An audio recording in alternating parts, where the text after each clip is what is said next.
All right, back with another episode of the Rugged Athlete Podcast. Austin and myself, we got Justin. We're going to talk about, basically a part two of our last episode, part one, which is going over the pack test and going over just kind of the basic fitness tests that exist in Wildland Fire.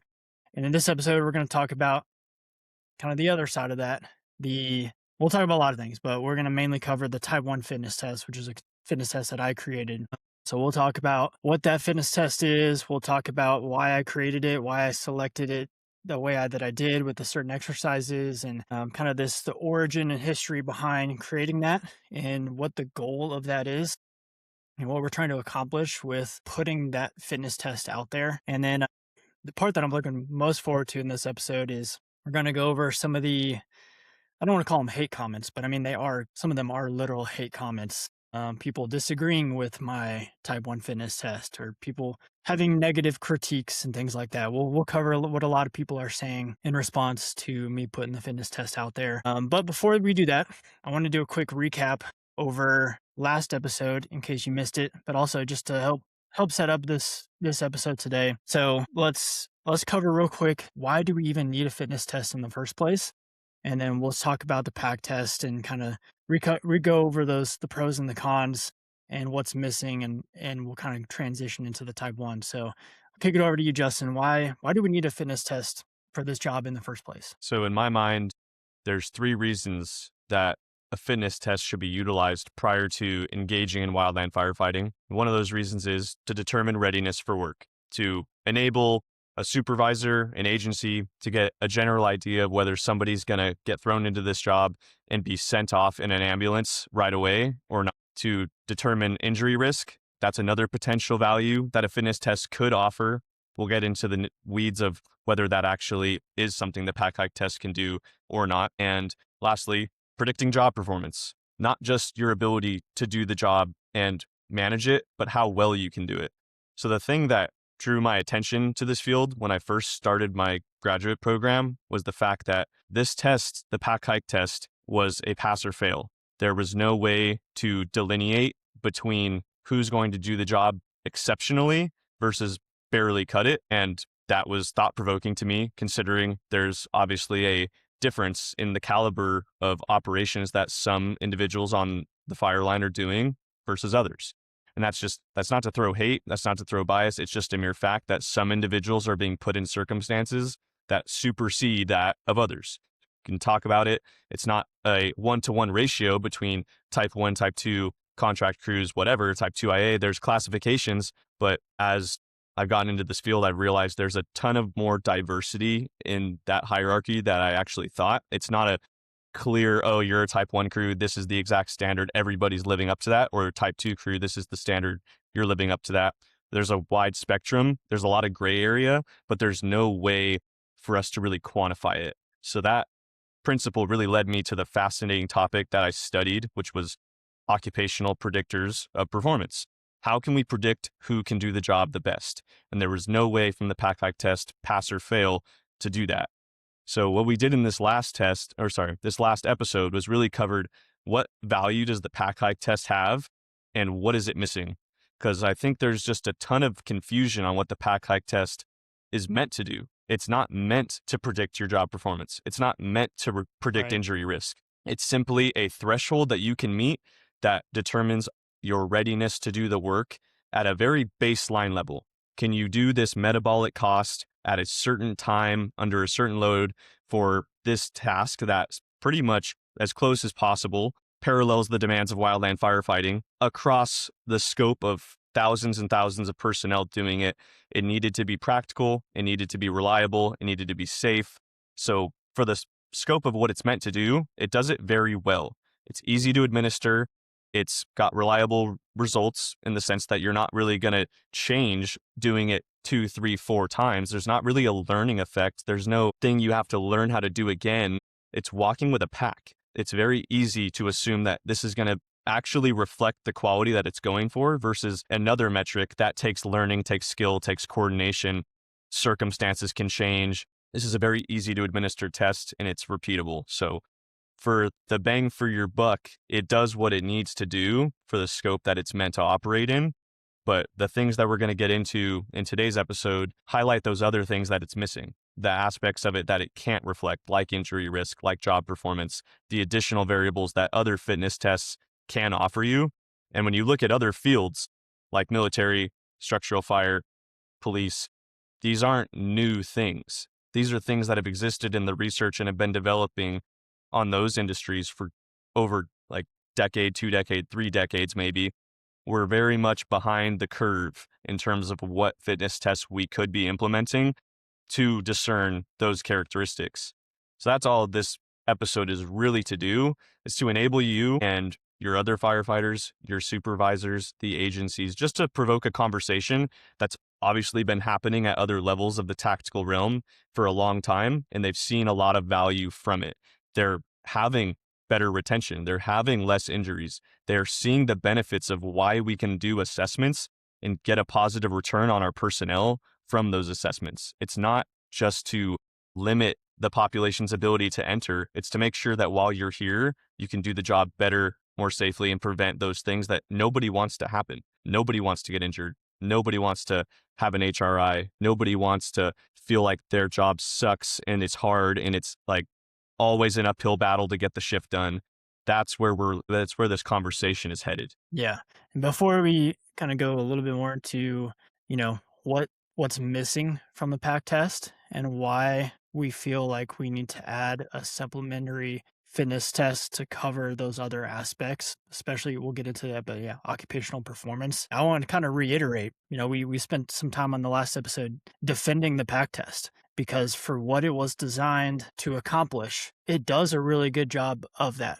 And it is we go into the kind of the science and the history of all the research that went into the pack test back in the mid 90s and kind of just throughout the last few decades. If you look at the primarily oxygen consumption, because that's kind of what the pack test was based off of, it aligns very well with kind of the mean oxygen consumption demands with all of these other fire line tasks, whether that's hiking, whether that's digging, cutting line, all these different tasks. Pack test does a good job of seeing if you can just do those and not die for lack of a better word. And so we're not, I poke fun about the pack test with memes and stuff on my social media page because they're hilarious, but we're also defending the pack test. It does its job. And when you start to make the pack test into what it's not, that's when a lot of those critiques come out.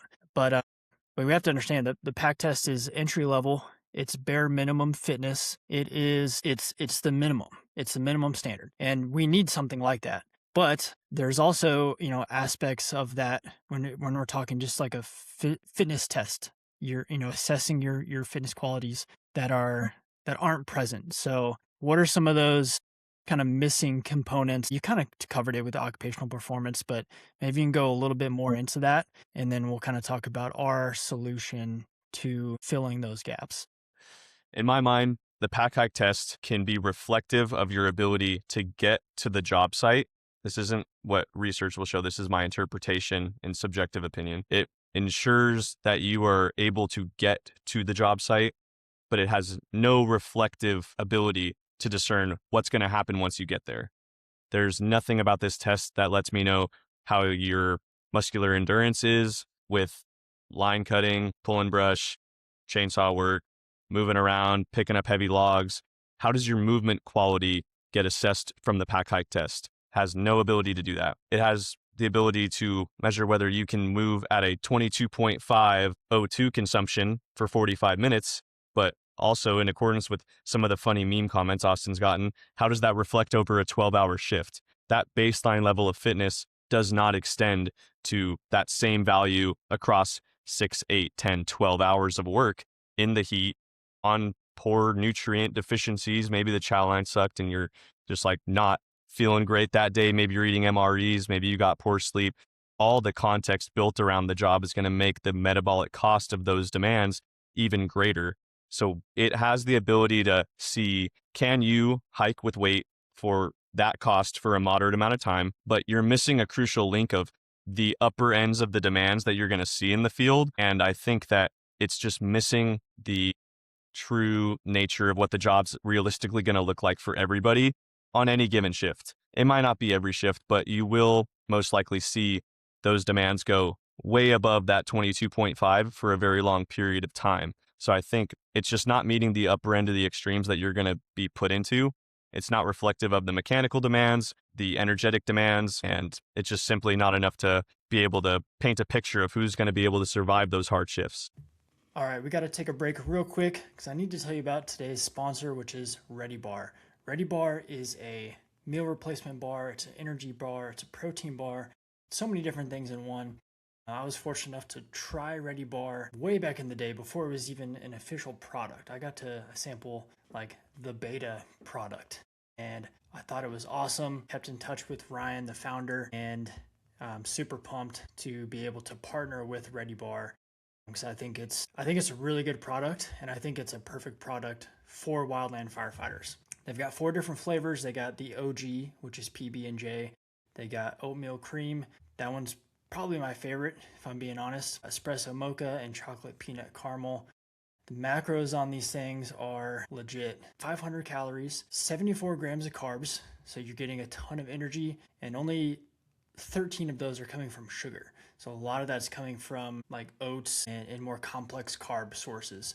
So you're getting solid carbs. Also 15 grams of fiber, which is massive, especially with how few fiber-rich foods exist in our sack lunches and on fire incidents and things like that. So 74 grams of carbs, 14 grams of fat, 25 grams of protein, because we all know it's hard to get protein out on the fire line. You're also getting a lot of electrolytes, 500 milligrams of sodium, 510 and 410 milligrams of potassium, 130 milligrams of calcium. You're getting more electrolytes in this bar than you're getting in a lot of other electrolyte hydration supplements. Can't recommend this product enough. You can also get a 20% discount through GovX, and this goes for all military, first responders, firefighters, things like that. You just got to use your GovX account if you got one of those. Can't recommend that enough. Go support the people that support Rugged Athlete. Check them out at getreadybar.com. All right, let's get back to the episode. Yeah, I think we covered it last episode, but yeah, there's some really solid research that shows kind of the oxygen consumption of different hikes and uphill hiking. The peak for the uphill hiking oxygen consumption was nearly double that of the pack test. And everybody that's done this job, that's done the pack test and then has done any kind of like direct fireline construction will tell you that pack test doesn't get you ready for that. And just because you can pass the pack test doesn't mean you'll be able to perform and handle the higher, more stressful demands of this job. And that's just, and again, we're just talking oxygen consumption. The pack test, that's all that it's really measuring. And yes, there's a load carriage component. So there's some kind of like relative strength of just being able to carry 45 pounds. And so that's part of it, which is extremely important just based on the needs of the job and the fact that that's such a big part of the job. But there's no muscular endurance. There really is no kind of strength component to the pack test at all, other than that load carriage part, which is a little bit of strength. There's no grip endurance. There's no kind of true aerobic capacity, because it is more of a kind of just like I don't want to say easy work capacity, but I mean, it is like an easy work capacity, if we're being honest. And so that's what it is. But there's all these other components of fitness that we see show up all over the job that are not being tested because they're not part of the pack test. And so when I was kind of thinking about all of this stuff, and I had the same thoughts that almost everyone has, like I said, you do the pack test and then you do the job and you're like, well, that was not even close to what that is like. I was like, we need a fitness test that's going to better measure like those higher demands, being on a saw team or just digging line, period. Some of those harder hikes in, like we need a test that's going to help us measure like our performance and our ability to handle those demands. And so I just have been, racking my brain, thinking about all this stuff. And just for more context, I have extensive experience, almost 12 years now of testing athletes, professional athletes, college athletes, high school athletes, testing. I've done fitness testing on probably 1,000 first responders at this point in my career. Everything from muscular endurance to aerobic capacity. I've done all experience doing all these different tests, right? And leading them and collecting data and analyzing the data. And I've done all that stuff. So this is where my mind's already at. And then I got this idea a few years ago because the U.S. Army Rangers were proposing a new Ranger physical assessment. And what they were doing before was kind of like your standard. It was like 2 minutes of push ups, 2 minutes of sit ups, pull ups, and a 5 mile run. So, I mean, that's as basic as it gets. It's just body weight calisthenics and a run, just like the BLM Fitness Challenge, or it's now rebranded as the USWFS Fitness Challenge. Too many letters. We'll get it. That's not worth getting into, but I still call it the BLM Fitness Challenge because it's easier to say. But the point is, yeah, we're talking just basic calisthenics, and I really liked where the Army was trying to go with this. And they proposed it ended up not going through, but they proposed it and kind of experimented with this one format, and it was basically like a 1 mile run, and then you do a bunch of random stuff like push-ups and some I forget what the Army did, but it was Army stuff.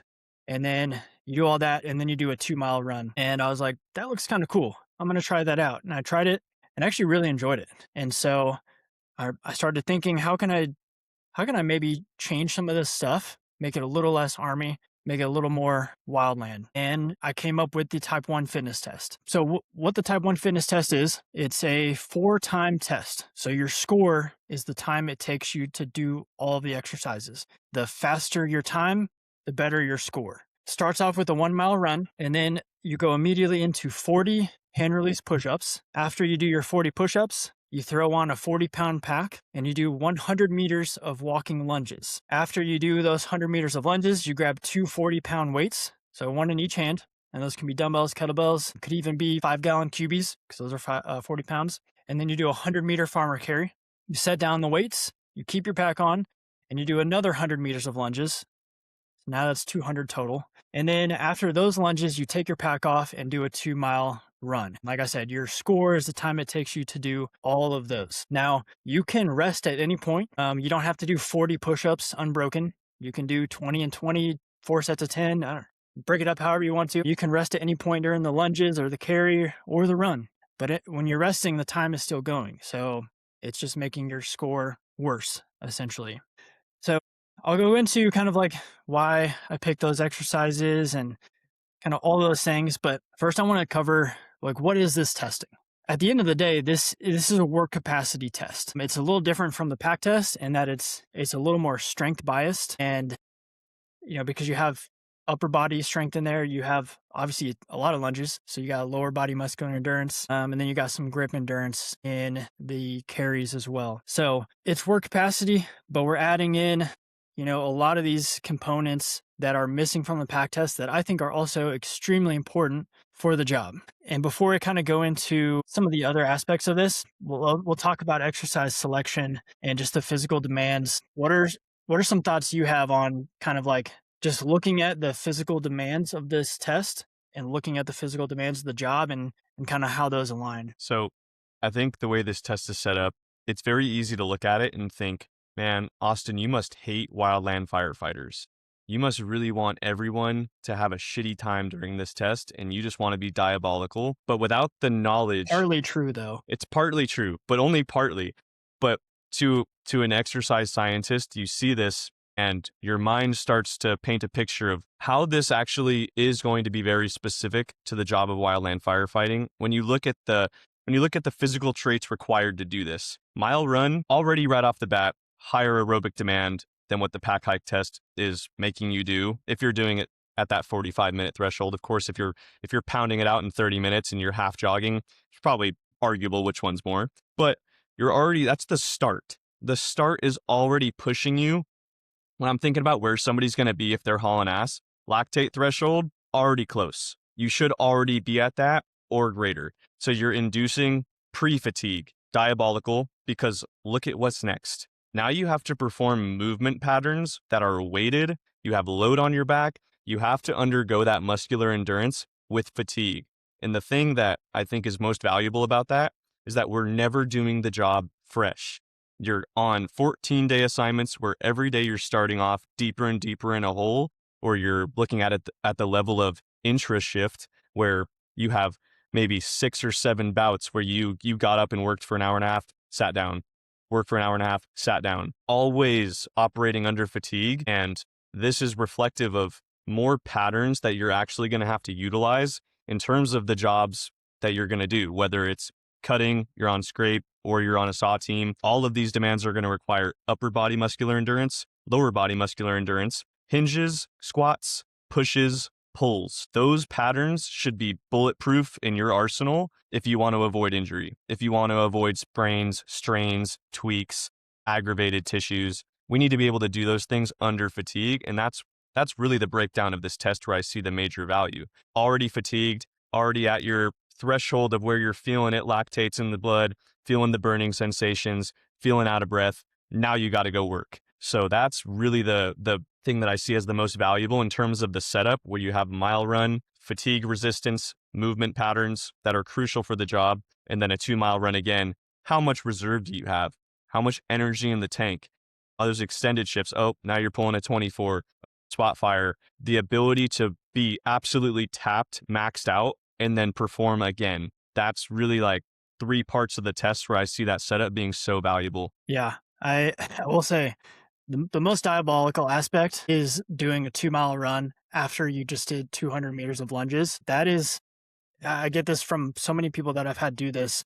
They drastically underestimate that second set of lunges and then the run after that. And part of why I designed this test the way it is for that specifically. You just did a great job touching on it. Like I want you to kind of feel how it feels to be able to have to push through and perform hard things when you're already a little bit fatigued. And that's why the test was created like this, because that's exactly what's going to happen on the fire line. Now, it's important to touch on risk and safety. And a lot of people, we'll get into some of the critiques and comments that I've gotten, but a lot of people see this and are immediately like, you're trying to kill my knees, or that's just way too hard. Like, people think it's just way too hard. And I'm going to push back on this a lot later, but I'm going to push back on it again or now, because talking about safety, the reason I selected a lot of these exercises was because they are safer than other alternatives. I mean, the one that people are griping about the most is the lunges. And my pushback on that one specifically is we're talking about lunges with a 40-pound pack on. And depending on how tall you are, 100 meters of lunges is really going to be around 100. I think for me, I'm like 5'10", and I do it in the high 90s. So it's kind of like a rep per meter for the most part. And if you just look at this from a workout standpoint, if you were to do lunges in your workout, you might prescribe them as like 3 sets of 10 or 3 sets of 12, or maybe 4 sets. And so you're doing like 30 to 40, maybe a little bit more, just in like a normal workout. And if you're doing walking lunges and you're actually trying to build strength, you're doing that with way more than 40 pounds of load. Like, you're not, hopefully, if you're someone who's strong and fit, you're not doing 20-pound dumbbells in each hand. You're doing 50s or 60s in each hand. And so you're doing that for 30 to 40 plus reps. So yes, we're doing more volume, 200 meters of lunges, but the load is relatively low for a strength exercise like that. And a lot of this goes into, I guess, a lot of the critiques goes into perspective. And it goes into, like, if you see this fitness test and immediately you're like, wow, that's way too hard. I can't do that. There's 2 things I would say to you. One is, yes, you can. It's just going to take you long. It just might take you an hour. And I've had people do it and it's taken them an hour or close to an hour. And it's not that you can't do it. It's just that, like, it's going to take you a while. And, you improve your fitness and your strength and your work capacity, all these things, like, you can bring that time down. But then there's also the conversation of perspective. And yeah, like, I have a different perspective than most wildland firefighters. Same with you, because we have backgrounds in training high level athletes and training. Like, we've been surrounded by people with high levels of fitness, high performers, so much that we see something like this as not that hard. I mean, the reality is this fitness test is not that hard. I could walk into any CrossFit class at any point in time right now, pick some random dad who works a 40-hour-a-week job, have them do this, and they would do pretty good on it. And they're just a dad. They're just a guy. They're not an athlete. They're not a firefighter. They're just a dude. And again, that's coming from a different perspective, because I've seen so many people that could easily crush this. I've also been around, trained high school football players that can front squat 315 for 6 reps. been around people that can snatch 275 like it's nothing.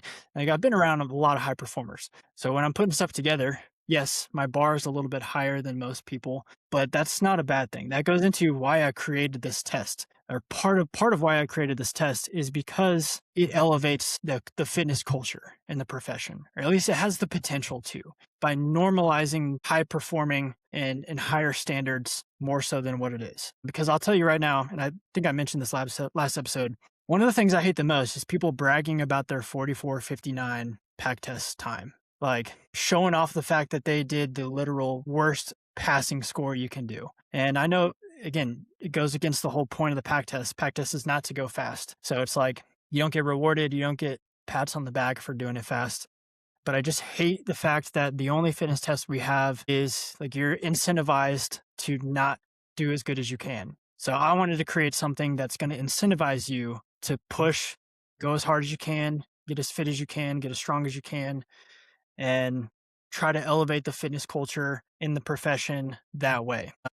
Because again, that's kind of goes back into the whole mission of Rugged Athlete, with just elevating the culture, bringing the human performance into Wildland Fire, into this new era, and making these things more common, more normal, making it so when people see this test, their first reaction is not like, "Oh, that's impossible," or "That's going to kill me," or "I can't do it." Because I'm telling you right now, it's not that hard. Like this is really just a workout that you could just do on a random workout day, you know. So actually, let me touch on a couple things. I want to get kind of your thoughts on my whole rant and ramble session right there. But a couple things I wanted to hit on before I turn it over is when it comes to the exercise selection and why I picked these things. Just to give a little bit more of a background instead of just like, because I don't want people to think, oh, I just picked a bunch of hard stuff, or just like that looking at it from like just a physical demand standpoint.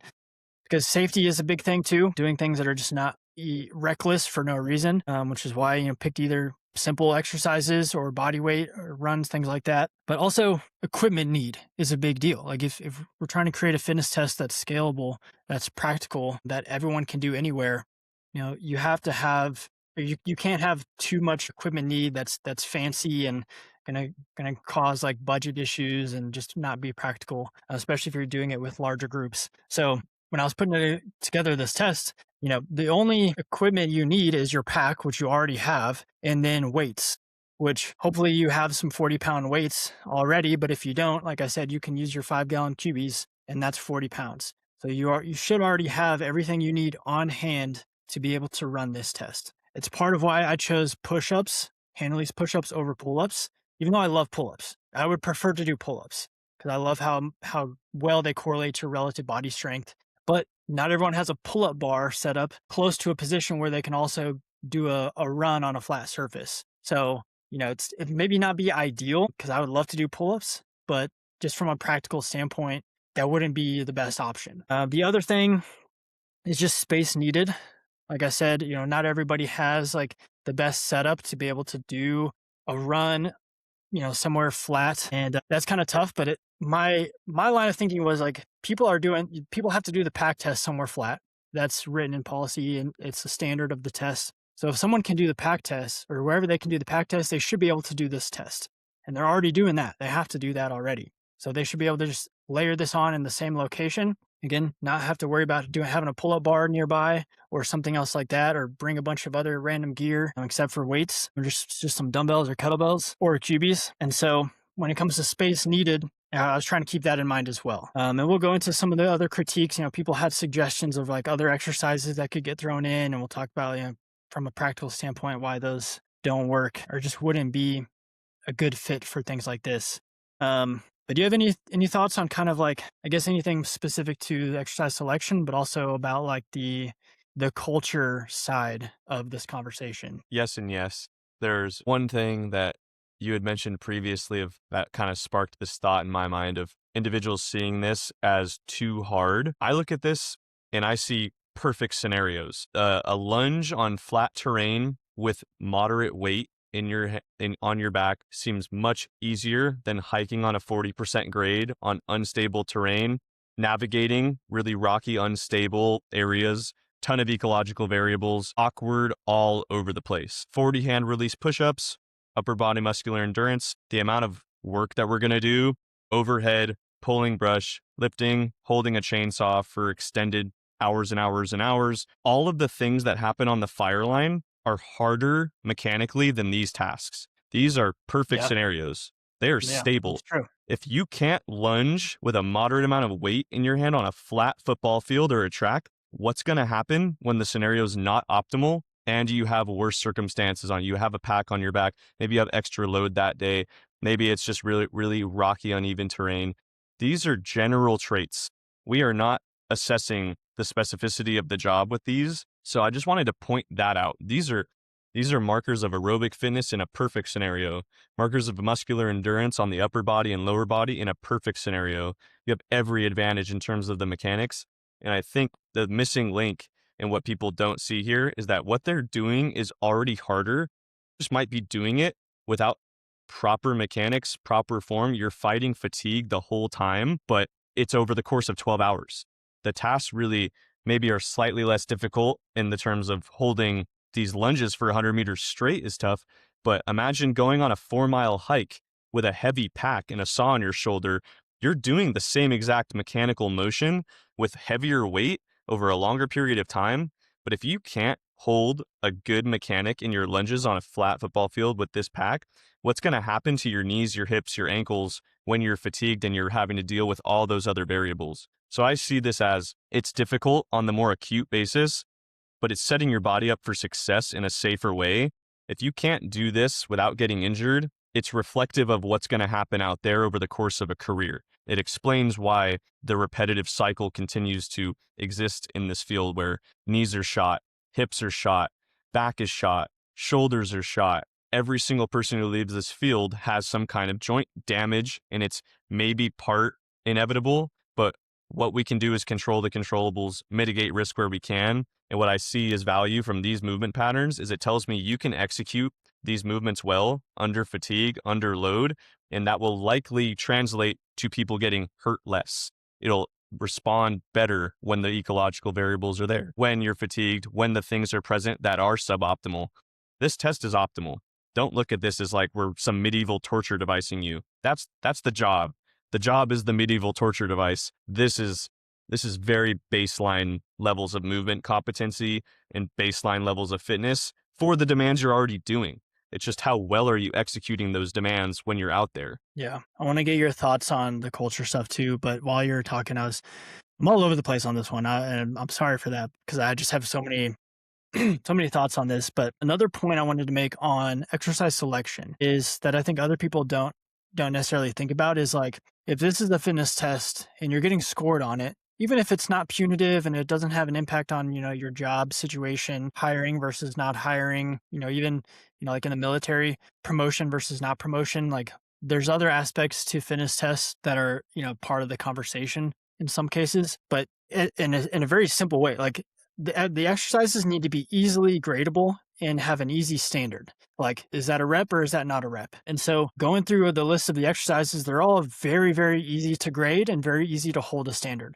Run, self-explanatory. The hand release push-ups, you have to go all the way down. Chest is on the ground. Your hands come up off of the ground, and then you push yourself back up. So there's no wiggle room on did you go down far enough? Did your elbows bend enough or straighten enough? It's very cut and dry. Is that a rep or is that not a rep? Because you have to release your hands off the ground and then you have to fully extend your elbows at the top. Simple. And then with the lunges, it's your knee touches the ground every rep and then you can't take any steps in between. So I should have covered all this stuff when I was explaining the test at the beginning, but I'm catching up and explaining it now because there's been some comments and questions about this, or even people saying that this test is too hard to grade. And I literally could not disagree more. It's so easy. Lunges, your knee has to touch. You can't take steps in between. The carry is just like the run. It's just you go a distance. And as long as the distance is marked out, that's it. And that's really all you need to look for if you're grading this and having someone run through it, or if you're just doing it by yourself solo, like, you have to have integrity, but like, just make sure your knees touching the ground on your lunges and you're locking out your elbows at the top of each push-up. And you're pretty much going to do the test perfect if you just do those two things. So it's so hard to mess up and do it wrong. The lunges is the big thing, like making sure your knee taps the ground but also doesn't tap the ground like so violently that you're busting up your kneecap doing that. So it takes a little bit of eccentric control on that. So I wanted to touch on kind of those specific standards real quick. And then another aspect of why I selected all these exercises is the truth is people are going to train for the test. If you give them a fitness test, and like, hey, we're doing this test on this date, people are going to prepare for that fitness test by either just doing the fitness test or doing the movements in the fitness test. I mean, like, I don't know if y'all see this, but like High Rocks is obviously super popular now. I'm seeing all these like High Rocks circuits on social media, and it's like doing wall balls and ski ergs, and they're just like breaking up parts of the High Rocks race and just like throwing it into a workout. People are going to train for the test. So when I was adding in exercises, I was thinking about what I wanted to put in there. I wanted to put in exercises that, like, in my opinion, as a strength coach, as a professional, things that I want people to do in their training. And it's running, push-ups, lunges, and farmer's carries. Like if your training program has those 4 things, you're probably setting yourself up for success in the job. Better than if you were just training for the pack test and only doing like weighted vest hiking or Stairmaster workouts or stuff like that. Those are fine. But if that's all you're doing, you're missing so much else that's going to help you prepare. And so with this fitness test, if all you're doing is running and doing some lunges or doing a lot of lunges and then doing some farmer's carries and doing some push-ups, you're going to be better prepared for the job just based off of that alone. So those are some other, things that are going through my head as I'm designing a fitness test like this. It's not just random. It's not just throwing out stuff that I think is going to be hard. There's a lot of specific thought that goes into the why behind everything and the order and the volume and everything like that. So wanted to throw those things in there too before I forget. And then we get done recording and I'm like, well, I wanted to say that and didn't say it. So throwing that in there, but please, I want to hear your thoughts on the culture aspect, because I do think it is an undervalued kind of reason behind kind of what we're doing, and it just aligns with our mission. So what are your thoughts on kind of that whole side of this conversation? So as far as the culture goes, the 2 reasons that I originally brought up of why we fitness test are to predict performance on the job and mitigate injury risk. And if I was to take somebody who is super green, 18 years old, 0 training knowledge, 0 ability to understand what they need to do to prepare for the job, and all they knew in their mind is that they have to do a pack hike test. They have to meet that standard, and then they get to go be a wildland firefighter. You're setting that 18-year-old up to fail. You're giving them 0 clue or 0 predictors of what kinds of capacities they should have prior to entering the job. And on the same hand, if you have a 40-year-old who's been doing the job for 20 years, but is still having to execute these tasks on a high level, still having to perform the job at still not maybe like SAW team level, but still having to hike in the heat, still having to wear a pack, still having to move around, both of those individuals are going to take advantage of a test like this, where the capacities here and the job demands are probably here. This test is hard because it's meant to be fucking hard. It's meant to be above the standard that you're going to have to work at. Hard. The job is hard. This has to be hard. If it's not hard, you're not going to be able to predict performance on the job.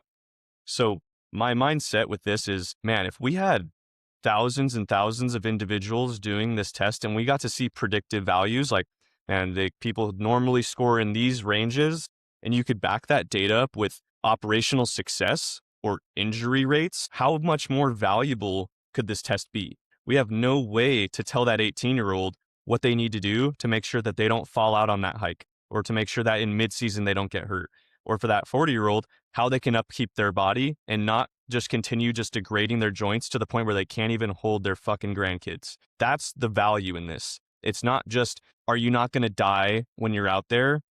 It's all well and good. We should have that pack hike test metric, but this is how you change the way that people can view the career. Not just you go in, you get chewed up and spit out, your body's torched, then you leave. This is the standard that you want to hit if you want to have a good, healthy career in the field. These are the things that are going to set you up to not just barely meet those expectations, go put your few years in, leave with some hurt joints, or stay forever and be immobile by the time you're 55. That's where this test, I feel like, sees the most value to me, and where the culture, the mindset can shift. Because that's the dialogue that when I entered was there, all the way to when it pisses me off, to be honest. Every time I hear somebody say, oh, you can't do that job till you're 45 or 50, Yeah, you fucking can. People do CrossFit till they're 45, they're 50, 55, like Austin mentioned. It's how you prepare for it. It's the upkeep. It's the strategies. These things have value when you put them into practice. And I'm absolutely not saying that you need to be able to have that high level of fitness to do the job. You need to be able to do the type 1 fitness in a good time to do the job. There are freaks out there that would probably do terrible on this, that would do the job extremely well, do it better than my ass ever did. But my goal is not just to do the job well for 1 year or for a few years. My goal in life is to be able to move well forever, to be able to push my body, upkeep it, utilize the knowledge I've been exposed to leverage that and enhance my preparation for whatever job I do next. So that's the cultural shift that if you resonate with it, great. If you don't, that's cool. But that's where my mindset's at. Yeah, I like that. Yeah, the job's hard. Like, I think we forget that sometimes. Like, it's not always hard. And I think some people make the argument that, like, well, because it's not always hard, that we don't need to do something like this. But my argument's pretty clear. Sometimes it is really hard. So I want to make sure I know that you can handle that. Why this test was created. Next, I want to cover the scoring standard. So, we've been talking a long time about like what the test is and why we created it. And a lot of people, when they I think immediately have a reaction to this test. They don't know. Well, they look at it and say like, "Oh, I can't do that." But I haven't even explained the scoring standard yet. Like, how do you even know you can't do it? Because what if the standard was like do it in under an hour? You could probably do it. Because that's not that hard. But just from kind of my experience doing it myself, and then having probably at this point, I don't even know, 60 to 70 firefighters do it from all kinds of different types of crews and things like that. What I have kind of landed on is 40 minutes is kind of what I think a type 1 crew, like a hot shot, a smoke jumper, repeller, someone like that should be able to do this under 40 minutes. And I've had people do it. I've had a handful of guys do it under 35. And like these are some of the highest performers that I've been able to coach, and like they just crush it. I've had a lot of people in that kind of like 40 to 45 minute range, and just based on a lot of the other assessments that I've had them do, and just from coaching them and kind of knowing where their fitness levels are at, these are people that like maybe they're not on a hotshot crew, or they are, but they're not like the fitness guy or girl on their crew. So it's not like because they can't hit sub 40, they can't be on a hotshot crew. That's not it at all. But it's like if they were able to take off a few minutes on their score, everything else in their fitness would also improve. Because I've seen it happen. I've seen people I've coached do exactly that. So 40 minutes is kind of like my number right now. And again, that's just going off of like kind of my intuition and my experience. What I will say is I don't necessarily think that time standard should be the same for everybody. Because you do have on some crews, wide ranges of ages, from like that kid straight out of high school or who's in college to that overhead who's been in it for 25 years. Like, I don't think they need to have the same scoring standard, because their jobs are very different, and their roles are very different, and their experience is very different, and their need for fitness is different. So there are some things I'm trying to eventually I want to have, almost like a scoring chart based on your age, even based on gender. And so we can kind of better be able to see what does your time mean for you, instead of just compared to everyone else. Now, as I think there's value in having different scoring standards, I think it's also very important, this is my opinion, that the test is the same. So I don't foresee myself ever changing the test and making the test different for people. For example, less running or more running for certain people, less or more push-ups for certain people. And my argument is pretty simple. Like, the job is the job. The tasks on the fire line are the same, no matter how old you are, no matter what your gender is, no matter what your experience is, your skill level, it's the same. And so I wanted to create a fitness test that aligned with that. But I think when you're talking about output, to better be able to measure and compare, output from person A on the crew to person B on the crew, who are completely different ages, genders, backgrounds, whatever, there needs to be a way to kind of better compare those so you can kind of see where you stand. So working on that. And for the most part, though, I'm working on making this test as legit as possible. What does that mean? Like, this isn't just something I'm throwing out there for for shits and giggles and social media engagement and stuff like that. I really do want this test to become a commonplace in the profession and be that supplementary test to the pack test and be something that type 1 crews use and that they can rely on those test scores when evaluating the people on their crew. And so in order to make it more legit, I've been talking with a couple of universities who do fitness testing validation. And I mean, they do it for all kinds of first responder fitness tests, law enforcement, structure fire, military, all these occupations that have physical assessments tied to the job. I'm working with those universities, trying to at least. I'm in the very infant stages, if I'm being honest. But that's where I'm trying to go. That's the direction that I'm heading, is having it actually validated through a university study so that it's not only legit, but also, I'm just being honest, I want to make sure that this test accurately does measure like the fire line demands. So I want to actually test it. Like I think it does because I've done the job and I've done all these kinds of testing like we've mentioned in the past. So I feel pretty strong about how it correlates, but I want to confirm that. And then if the research comes back and it's like not as good as I want it to be, then I'll change the test. I'll make it better. But you have to put it through that process to make sure that it's good and make sure that it's legit. So we'll see what happens with that. But that's kind of where I'm trying to go with this whole thing, to make sure that the scoring and the volumes, exercise selection, all that stuff is legit. So do you have anything to add onto all of that? All right, got to take a quick break because I need to tell you about the Rugged Athlete Pro membership. Pro membership is our all-access subscription through the Rugged Athlete app. In the Pro membership, you'll get access to all of our season-specific periodized strength and conditioning programs. Right now, we're in the middle of our in-season training block, but you'll also have access to our preseason training block, our off-season training block, and our postseason as well. In addition to those programs, you also get our 4-week on-ramp program, which is great for beginners or if you're coming back from injury or something like that. You'll also get access to all of our micro PT plans, which are push-up specific, pull-up specific, and mile-and-a-half specific. So if you need to improve kind of one of those aspects, you can layer that program on top of the other program that you're doing. In addition to all the training programs, you also get access to all of the high-level educational courses through Rugged Athlete EDU.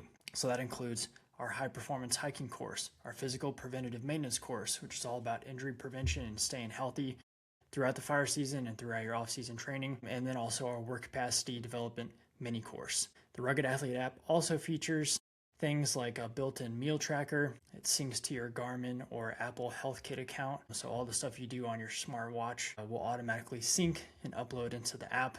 You can try it out today for free with a 7-day trial. Just head over to ruggedathletetraining.com/app and you can sign up today. All right, let's get back to the show.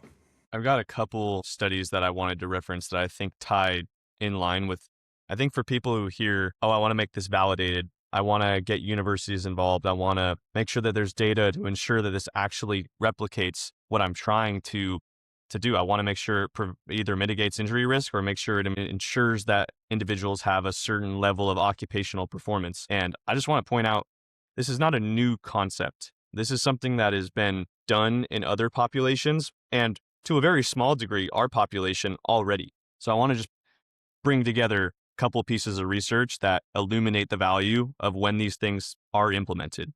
There's a study done out of Tucson, Arizona. Over the course of 5 years, they assessed hundreds of firefighters' aerobic capacity. They had an aerobic capacity test every single year. They assessed fitness among all their firefighters and then essentially just observed what happened.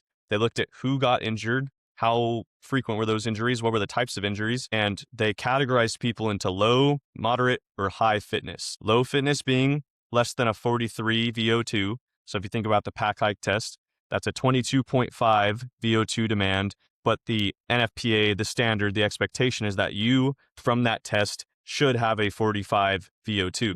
So being in the low bracket is just below that 45. So we're looking in similar realms of fitness between structure and wildland fire standards. Moderate fitness being 43 and 48. If you're anywhere in between there, you were moderate. And high fitness, 48 or above. When you look at the injury rates that happened, those in the low bracket had a 2.2 times greater chance of getting injured throughout that 5 years. That means that let's say you had high fitness category people, they got injured maybe 10% of the time. 22 for the low. Double the amount of injuries happened just from that slight drop in fitness. High, above average, low, slightly below that 45. That alone, how valuable is that? How valuable is that knowledge for your crew, your agency to know?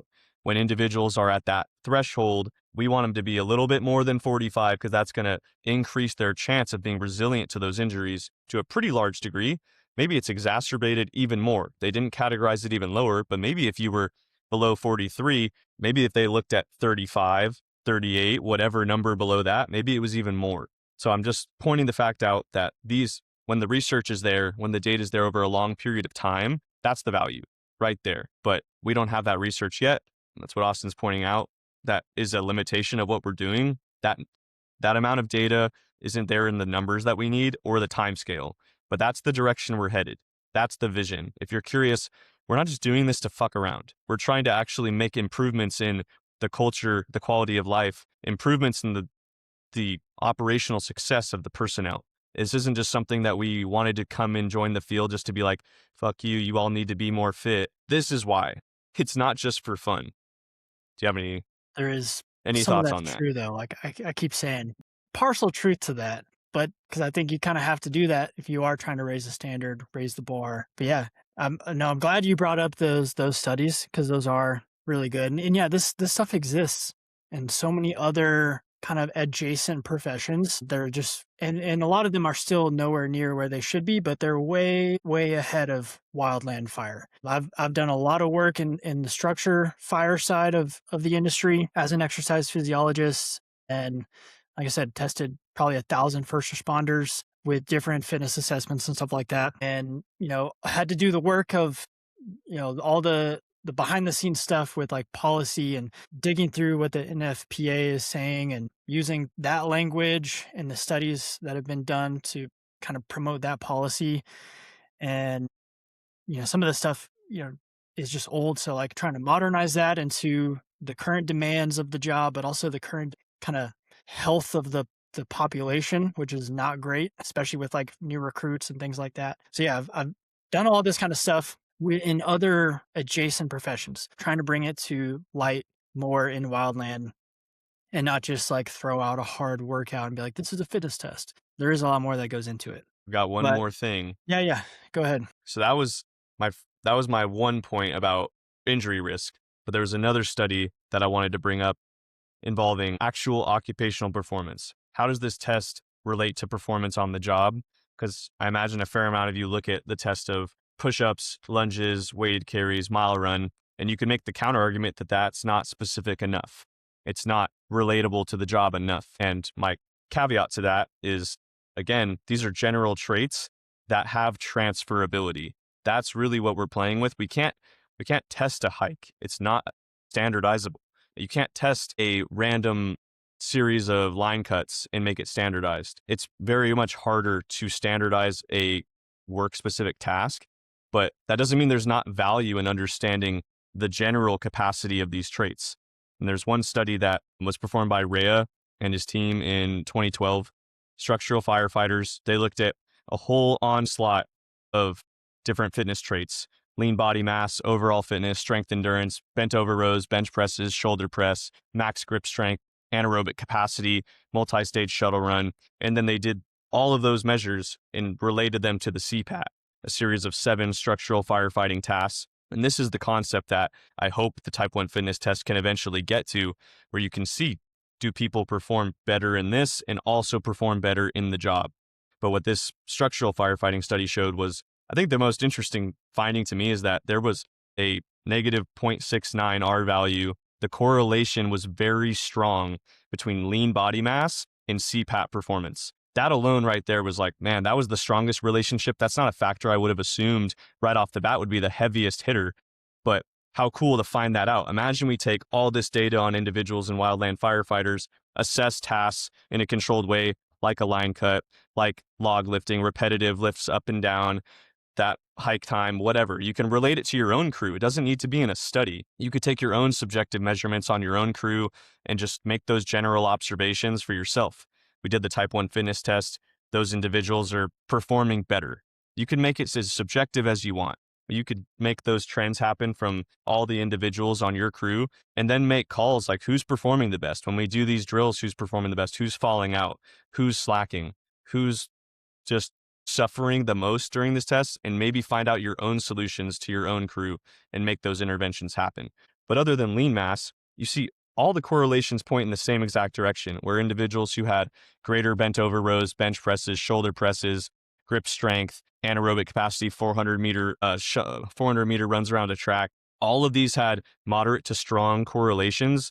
That means the relationship between the two was the opposite. When you had super good performance in the fitness traits, the time to complete the CPAT went down, meaning you had better operational efficiency, better success rate of those tasks, did it in a more timely manner, you were more effective. So I think that study's another cool layer that this type 1 fitness test could add in the long term of being able to predict something like occupational performance, whether it's being standardized in a research realm or just we're going to do a line cut drill and we're going to see who's dragging ass. And we're going to measure that up with the standards, with the times, the ones that we collected with the type 1 fitness test. That's another value that I could see this test bringing to the level of the crew as well. Yeah. You bring up a great point about like, face validity versus like construct validity. We talked about this a little bit in the last episode. And we just have to kind of reiterate the fact that these tasks and these demands live on a spectrum. On one end of the spectrum, you literally have the job. You have hiking up a random mountain and digging and cutting on random slopes with random vegetation. And, it's unique to that exact situation that you're in. That's the job. And that's really hard. And that's physically demanding. And then on the other end of the spectrum, you have just the most general, most basic movement patterns that you can add in. And what a good fitness test does, in my opinion, it falls right in the middle somewhere that it's not so specific that it can't be standardized and it can't be easily replicated and it can't be, practical in a sense and get so close to the job that like your score is going to be impacted by just your skill and your experience and your ability to just do the tasks that the job require. Because we all know, like the more you're in this job, the more you learn how to do the tasks and you get better at them, you get more efficient. And like that's because it's a skill and you can practice that. But we're testing fitness, like for all those reasons you've talked about multiple times, in predicting injury risk, occupational performance, things like that, or just, understanding baseline physical qualities that we need to make sure that we can hit. So we're not testing your ability to do the job tasks as good as you can. That's what actual job training is for. We're testing fitness qualities. Like we want to be able to see just what your fitness is in general, your work capacity in general, your strength in general. And you can't get so specific to where skill starts to become a huge factor in the test. Because then we're taken away from our ability to actually measure fitness. And so it has to be somewhat general to be able to just hit fitness qualities as they exist. But that goes back into the exercise selection. Like we want to at least pick movements and pick volumes and pick durations and pick intensities that we know align with the job tasks but organize those in a way that we can standardize it. And we can do this test anywhere, anytime, and get a good idea of where this individual's fitness is, and then see how that aligns with job tasks. So do you have any other kind of validity points? I know you covered validity really well in the last episode. Is there anything else you want to cover on validity? Whether that's face validity, construct, anything like that before we kind of jump into the hate comments that I'm excited to get to?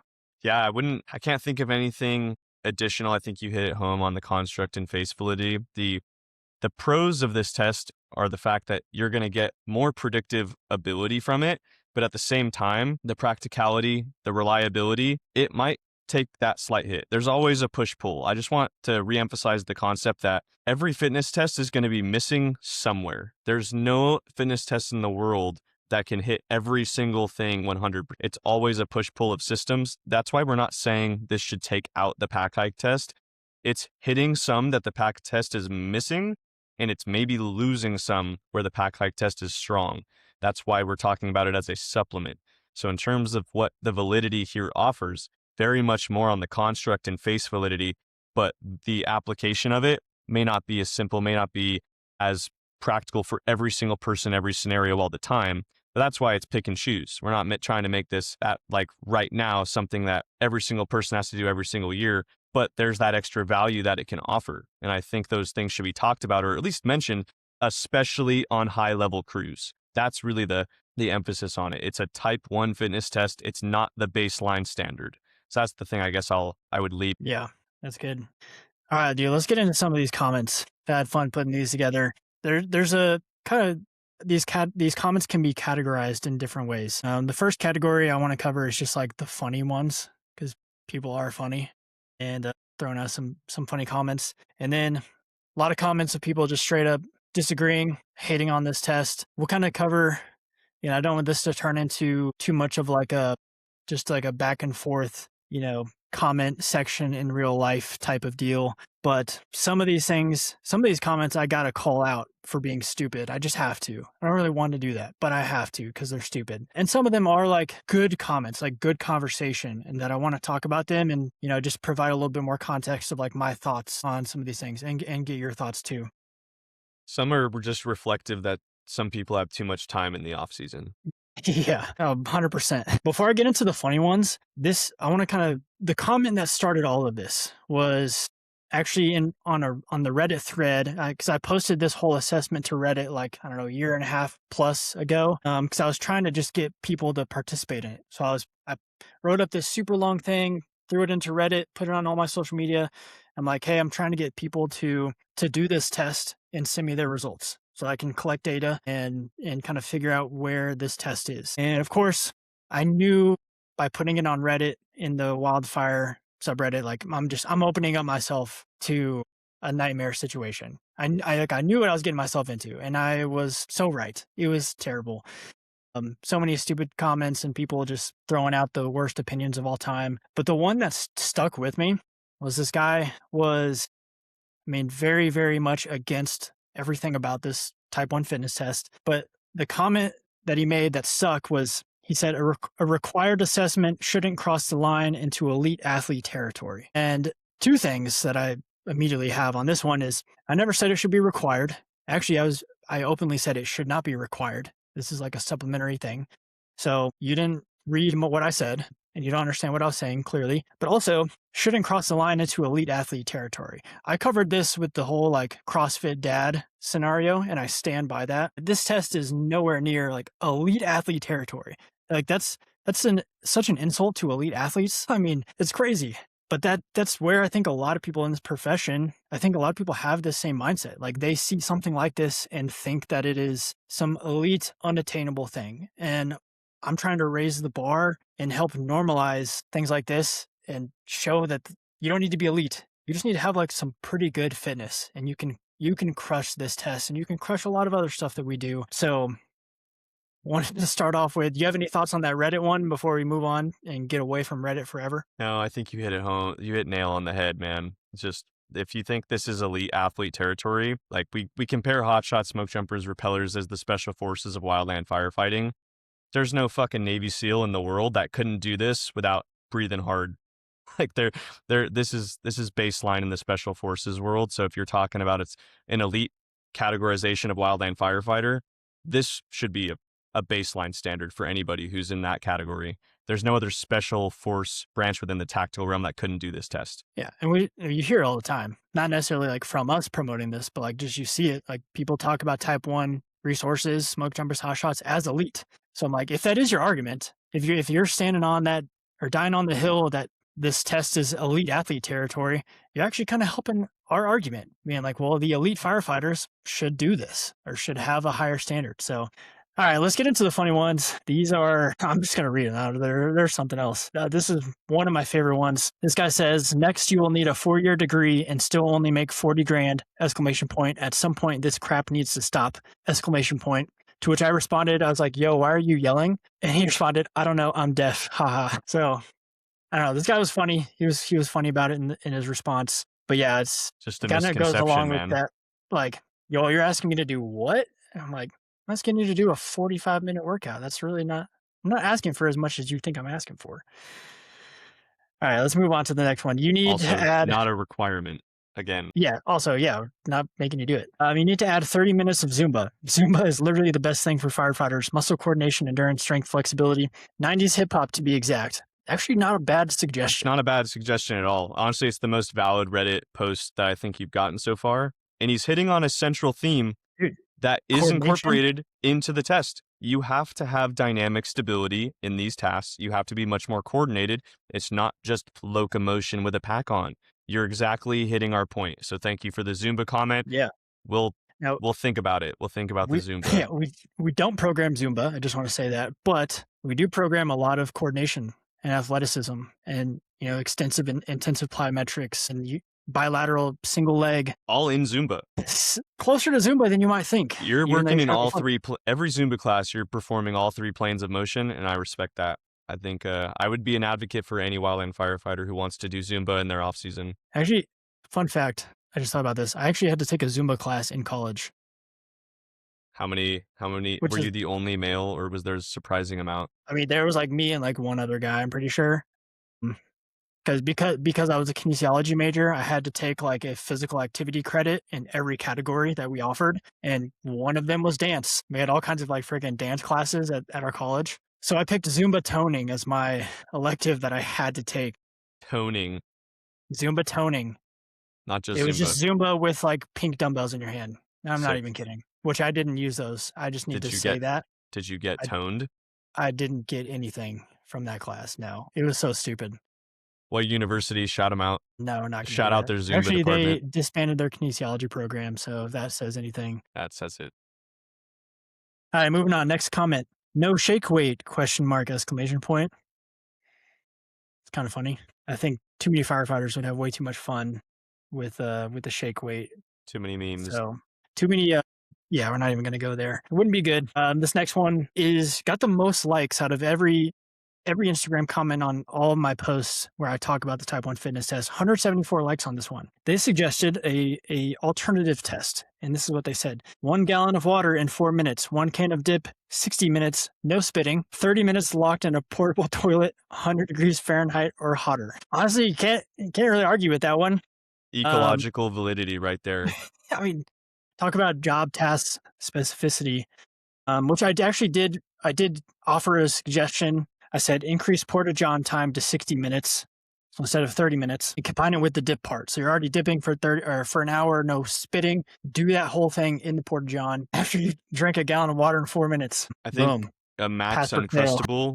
I would like to see a max uncrustable eating contest as well. Yeah. Well, that kind of goes into someone else commented on this one and said, eat 3 corn dogs in 1 minute, then pound a white monster in one go, which that one is actually hilarious. That was kind of the end of the funny ones. I wanted to throw those out there because I'm glad my comment section can be used for humor sometimes not so much. But let's move on to the not so funny ones, the people just disagreeing or hating. Some of this we kind of already covered, like our answers to these responses, but some of them, like, I think it is worth us giving a little bit more of our thoughts and more context into why we disagree, or, maybe we considered this, but we went this way instead. And this first one, I know we could probably do a whole episode on this. We'll try to cover this quickly. This comment says, on the other hand, you could just fucking hike and carry heavy shit. I don't know, kind of like the job. What I'm going to say to that is, no, this is a fitness test. We just talk like we're trying to test your fitness. All right. If that is your argument, then you're saying we shouldn't really do the pack test either, or we shouldn't do the BLM fitness test, or like we just shouldn't test fitness in general. But also hiking and carrying heavy shit, like, do you not see like those aspects in the type 1 fitness test? Like there is load carriage, there is lower body strength endurance, there is carrying heavy shit. Like, what are you talking about? Like you're so wrapped up in like hating this test that you probably think is too hard for you, that you're missing like the value that's right in front of your face. I could keep going for way too long on this, but I don't know. Do you have any kind of quick thoughts on this whole mindset? Because we see it all the time. I get comments like this on not just the type 1 fitness test post, but so many things I talk about. It's like, just do the job, just hike, just cut line. Like that's how you train for the job. For any post that's in this realm, I have the same 2 questions. How's it working out for you? for one, how's the job going for you? How does your body feel? Do you have any aggravating injuries that keep reoccurring? Are you at the top level of your fitness? Is the job easy for you? If your answer is not yes to all of those, or sorry, no to some of them, yes to the others. If you're not performing at the highest level possible, feeling the best, that answer is really not working out for you anyways. Your stance is not giving you the best chance to have the best quality of life in the job.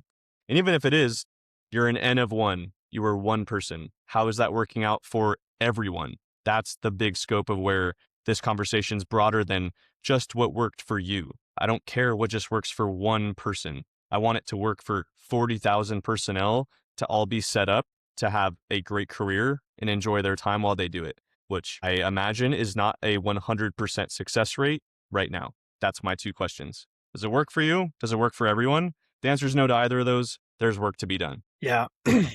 Honestly, it is frustrating the amount of pushback I get on just so much stuff that I put out there, and they're like, just do the job. Like the job is your PT. God, I could not disagree on anything more than that. But yeah, we'll talk more about that, I'm sure, in like every other episode we ever do. Let me get to these next two because they're kind of related. I'm just going to combine them, and they were people suggesting, swapping out certain things. They said one guy says swap the 2 mile for a 2,000 meter row on setting 6 in under 8 minutes. Another person said substitute the 2 miles at the end for 1,000 feet vertical meters of steep hiking and adjust. Make it 2 hours. So what I'll say is like, I actually don't mind this line of thinking. It's the line of thinking is there, but really this comes back down to practicality and scalability. Like if I'm trying to do this with the crew, am I going to have 10 to 20 rowers out there? And like, first of all, you probably only have like one, maybe 2 rowers if you're lucky. Most people probably don't even have a rowing machine at their duty station. So that just won't work. And I love the 2,000 meter row. I freaking love that test. And I love the idea of doing it after doing all this other stuff to make it even harder. So I love the line of thinking, but it's not practical. It's not scalable. Same with, adding in a 1,000 meters of vertical at the end. Like, first of all, you're going to have to find a very specific hill that's 1,000 meters. And like, it can't be 950. Good luck Otherwise to the everyone test in is the done. Midwest. And like, yeah, like what if you don't live in the mountains? So that's automatically a no, but also, yeah, it's just not practical. Like if you're gonna, like these things are great to do on their own. Like you don't have to add them to this test. Do those as a separate test and then run the type 1 fitness test, run the 1,000 meter hike or whatever hike you do, run the type 1 fitness test, do the 2K row, and then compare everyone on your crew. Like you should do more than just one fitness test. I mean, think about how many fitness tests we do with our one-on-one coaching clients. We spend a whole week doing tests. We do 4 different tests on 4 different days. Actually, some of those are like multiple tests in one day. Like you don't have to get fancy and try to substitute things and like make these small adjustments that are just going to make it not practical or not scalable. Anything to add there? The field's already doing it. The pack hike test is the entry level test, but I imagine every crew has their own subjective marker of like, this is our hike, this is the time we get. This is our run, this is the run time we get. This is just an added layer because running and hiking is one-dimensional in my eyes. You're not going to get the variety of job task analysis features from those. So this isn't meant to be anything really different. It's just to add on to what everybody's already having to do. We know the pack hike test isn't enough to depict what's going to work for your crew. So this is just an added layer. But now it's not even just what's our crew doing. It's what everybody's doing. This is what the type 1 standard is across these types of crews across the whole nation. That's the cool part. I don't even see this as something that needs to be viewed as like, fuck, I have to do this. You guys love to compete. Everybody in this field loves to fucking compete and compare and try to beat everybody. This is something that I imagine would be people getting psyched over, if anything, because now you get to see this standard that you get to measure up against other crews. It's not just my hike time on this cruise this that I can't compare it to your hike time because it's a totally different thing. Now this is a way you can compare across the board of, man, what look at those R6 fuckers, dude. Their type 1 times were crazy this year. Look at the leaderboard, look at the dashboard. They're getting after it. It doesn't need to be some negative annoyance. It could be fun as well. It doesn't like competition something that we all like. That's another way to view this. Yeah, it goes back into the whole culture thing we were talking about. Like right now, I mean, we have the BLM fitness test, and like that kind of fits that. But I just don't like calisthenic and body weight fitness tests. I'm sorry, I just too too much stuff is missing. Coming from a strength and conditioning coach, and I think every strength coach will say the same thing. Like they don't do the job, but it does do the job from a competition standpoint, from a comparison standpoint. All those things I think are super valuable. I want to read this next one. I'm not gonna read the whole thing because it's just rambling. This dude starts off with like 15 laughing face emojis right off the bat and says, "We are having trouble filling regular engine positions. Sure, kick this test in, 4 exclamation points. But be prepared to continue the damn problem we have, 4 exclamation points. Do more with less, 4 exclamation points." And he just keeps going on about how like this is going to cause retention issues, basically. Again, I missed the whole part of the caption where I say this is not supposed to like replace the pack test or be a requirement or anything like that, have any kind of punitive job aspect, hiring aspect tied to it. So no, it's not a retention thing. It shouldn't be. At least I don't think it should be. And I designed the test. I made it. I don't think it should be indicative of like hiring or not necessarily. I think it should be more along the lines of just as a tool to use to know where you're at from a kind of just a general fitness work capacity standpoint. That was it. I could read this whole thing, but I'm not going to. It's just more exclamation points and ranting. Well, I wonder yeah, if in if you have any 10, thoughts, Karen, but this next one is my favorite. I just wonder if in 10 years we'll look back and people are totally misusing this test the same way that people misconstrue what the pack hike test is supposed to be. Time will tell, but Yes, I didn't very even think about likely. that side. Very likely. Yeah. Okay. This is my favorite comment of all time. And we've got a bunch of others that are really good, but this one tops them all. This guy says, dude, I'm literally laughing reading this. And I'm trying not to like call this guy out personally, but I mean, this is so stupid. I don't want to be like a dick, but I can't not laugh at this and say it's so stupid. This guy says this test has bare minimum strength component and it doesn't fill me with the confidence if someone can run a mile unloaded, more so if they can carry a person 1 mile after a long day. So let's break this down piece by piece. Okay, I'm not even going to touch on the bare minimum strength component because that's the other part of this comment is the problem. Doesn't really fill me with the confidence if someone can run a mile unloaded. First of all, there are 3 miles of unloaded running in this test. I wonder if it's just miswording. There's no way it's not like the opposite of know, what he's dude. trying to say. It Because doesn't fill him with confidence that someone can't, even if someone can run unloaded. he left another comment under someone else's comment that was just like this. So I think I think he's actually saying this, and I think it doesn't make sense. And the last part is insane. And I don't like to be a prick, but like this is so dumb. Like if your metric for is a fitness test good or not is like, can you carry a human being 1 mile after a long day? Like, let's make sure we're specific with the wording here. After a long day. What? What? What are you talking about? If we were to pass out a survey of all wildland firefighters and talked about what are the most important job tasks that you want to make sure are hit by this fitness test, that would, I without a doubt imagine, be less than 0.01% of the feedback. Well, I'm hoping it's literally just one person is this guy is like, we got to carry someone a mile. Like, can you imagine literally carrying someone a mile? And Also, then you're you not have to do this test at the end of your work shift because it has to be after the end of a long day. Otherwise, it's not valid. Like, look, I'm sorry, but these are the kind of comments I get on my social media. Like, I'm getting more and more cynical if your as standard Rugged Athlete grows. if your standard needs to be that, then this test needs to be like 4 times as hard. Yeah, If that's the standard of what you should be carrying able to someone a do. mile would be Let's just put that into ridiculous. terms. On steep or unstable terrain, 200 pounds on your shoulders for easily 30 minutes. That's what the standard should be, is a barbell on your back, 2 sets of 45s on it, walk up and down the football field for 30 minutes. Yeah, this one's stupid. Not all of them are this stupid, obviously. These next handful to cover, well, we're already kind of getting close on time, so I'm not going to cover all these, but we'll pick a couple because they're a little bit more legitimate. Let's see here.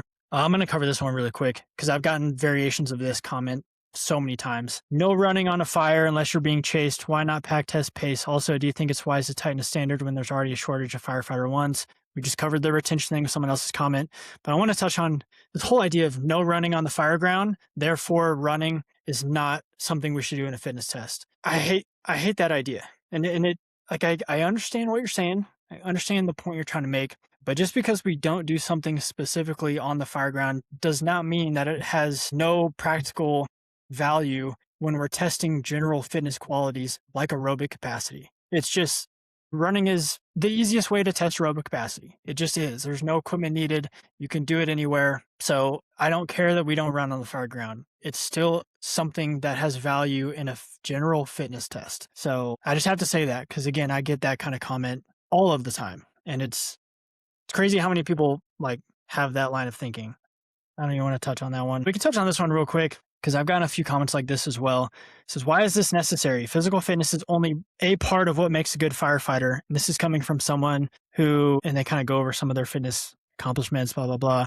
But equally as and I've worked with firefighters who are less fit, but equally as competent at the job. We all have our strengths. Why worry so much about fitness? This is really interesting to me because it's like, you're almost straw manning the whole idea of a fitness test because this is a fitness test. This isn't a fire behavior IQ test. They're not like completely unrelated, but like when it comes to testing something, they are unrelated.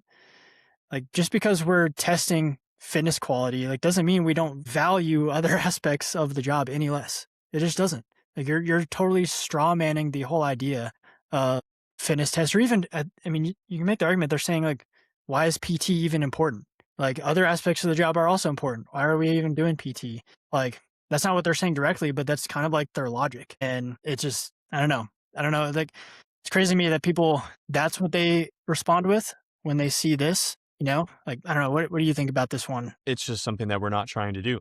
We're also not by this test trying to reflect whether somebody's going to be a great firefighter, because that's a handful of complex series of other tasks that aren't exactly this. So again, somebody who is not a firefighter could score extremely well on this test. That doesn't make them a good firefighter. But at the same time, I think if we have a lot of firefighters who are exceptionally fit and we were able to delineate between the two, there's value there. And we've covered that value previously. The value is not coming from determining work success itself. It's the chances of you being able to, at large numbers, predict if somebody's going to be able to do the job well over the course of a long season and not get hurt and continue to do that for a long time as a means of upkeep. It's not trying to predict who's going to be your FFT1 this year. That is not what we're trying to do. Yeah. Like they can both exist. They should both exist. And one isn't devaluing the other. Like that would be like me saying the argument like, oh, why are you testing all these other things? Like we need fitness. I would never say that because it just doesn't make sense. There's another comment that was very similar to that. So I'm not even going to touch it, but it was wild. You know the one I'm talking about is, Yeah. It was like this guy wrote a novel in my comment section. Yeah. All right, last one here. And we already touched on some of the stuff. He goes into, so I'm not going to read the whole thing because he goes into like why this test isn't easy to measure. And I'm like, no, it's actually incredibly easy to measure. Like lunges, easy to standardize that. Push-ups, easy to standardize that. But one of the points he makes, which I want to touch on, is he was like, you can't accurately measure the farmer's carry because guys aren't going to get measuring tape out and measure it. And I responded, I was like, I disagree completely. Like, if all we're asking you to do is set up a measuring tape and like that is your setup, then I don't think you understand like how minimal that is compared to so many other fitness tests. This is very, very, from an equipment standpoint, from a setup standpoint, from a grading standpoint, this test is very, very easy to proctor and to execute. And he doubled down on, he's like, my coworkers ain't going to bring out tape nor go to a track. Because I recommended like, if you do have access to a local track, measurements are already there, already ready for you. You don't need to do any of that stuff. You just show up. And he doubled down on it and said, yeah, my coworkers aren't doing that. And then you're the problem. I'm just like straight up, you're the problem. If you're not willing to go through that much effort just to do a very easy, simple, and basic fitness test, like, you know what? I don't know what to tell you. My follow-up to that would be, how many random, dumb, miscellaneous bullshit tasks are you going to assign throughout your station days versus taking out a measuring tape to do this one test that could provide a lot of value? You're going to micro trash more time than you would this. So there's time. Anyone who thinks there's not time at the station throughout the course of a season at any point, you're already trying to find ways to fill gaps, fill time. I understand that maybe it's like not the highest priority on your ethos. That's fine. That's just a Randy Jackson meme. No for me, dog. That's all good. But don't act like this is without, like, well, I would love to do this test, but I don't have the time. You're going to be bullshitting for an hour at some point in the station with your thumbs in the air, wondering what to do. here's something. Yeah, it's just it's lazy, and it just shows. Well, to me, it just shows like you don't value the same things that we value, and that you don't value our mission, because our mission really is to elevate the culture, the fitness culture, to bring in a new era of wildland firefighter human performance. And all we're asking you to do is bust out a measuring tape and measure like 50 meters so you can go down and back. We're not asking for much. And again, if you don't understand like some of the other fitness tests that exist out there, they're asking for 10 times the setup need, 10 times the equipment need, 10 times the length. Like 10,000 times the cost. yeah, we're talking literally for, I mean, depending on your agency size, hundreds of thousands of dollars worth of fitness equipment just to be able to do it. Like, all we're asking you to do is get some dumbbells or kettlebells, go somewhere flat, bring a measuring tape, measure 50 meters, and you can do it in less than an hour, and warm up included. Like, we designed this test very specifically to be easy to do and easy to grade and easy to execute. And yeah, if you don't feel, if you're not going to bust out a measuring tape or go to a track or figure something out, then I don't know what to tell you. That's your problem. But that was kind of my last point. A lot of these things are kind of just the same, like, just to kind of recap, so much thought went into this. It wasn't just like, I'm going to just come up with something hard. It was trying to come up with something practical, something that's going to measure the higher demands of the fire line, or just give us a better idea of kind of where someone is compared to the higher physical demands on the fire line. And be something that people can easily test themselves on, see where they're at. And then actually one point I didn't touch on, but I'll make it real quick before we leave, is this test does a really good job of like telling you where your weaknesses are. Like if that second set of lunges absolutely crushes you, you've got a fatigue resistance problem and a lower body strength problem. If that first mile is you crush it, but then that second mile is a disaster. You might have a pacing problem. You might just have a strength problem because all that strength stress is now impacting your aerobic and cardio performance. And then vice versa. Maybe the run is like the thing that you suck on, and like that's what's taking you forever. Or you have to break up your push-ups into like 3, 4, 5 sets. This is going to tell you where your weaknesses are and where you need to focus your training on to make improvements. So that's kind of our overview on the Type 1 fitness test. Do you have any kind of closing thoughts real quick before we wrap this one up? If you want the smoke, come get it. We're not saying you don't have to do the test. It's not a requirement, but if you want to be a part of that movement, that added layer of a standard to your crew, to the culture itself, it's here for you. Bring it on. Come try it out. Give us feedback, hopefully reasonable feedback, not like some of the feedback that we got from the Reddit, but it's supposed to be something of value to you. If you find that there is value in that and you believe in it, come talk to us, chat with us, do it. We need more numbers. We need more data. The test is not all that it can be right now. This is collaborative. This isn't us saying that we're here, you're here, do our test. This is something that's supposed to enhance what you already have at your disposal as far as measuring performance and helping the people on your crew. So that's my pitch. If you dig it. Yeah. And if you do do this assessment, either just individually or, with your crew, with your coworkers, reach out to us. Let us know. Like we do want feedback. We seriously do. Let us know what you think. Collect times, send us your times, and let us know like their age, their gender, all that kind of stuff, because we are compiling as much data as we can, and we're collecting all the feedback that we can to make improvements and try to make this thing better. So let us know what you think. You can just reach out to us on social media. You can shoot me an email directly, austin@rugged-athlete-training.com, and have fun with it. Have fun with the lunges. That's all. I'll finish with that. Enjoy.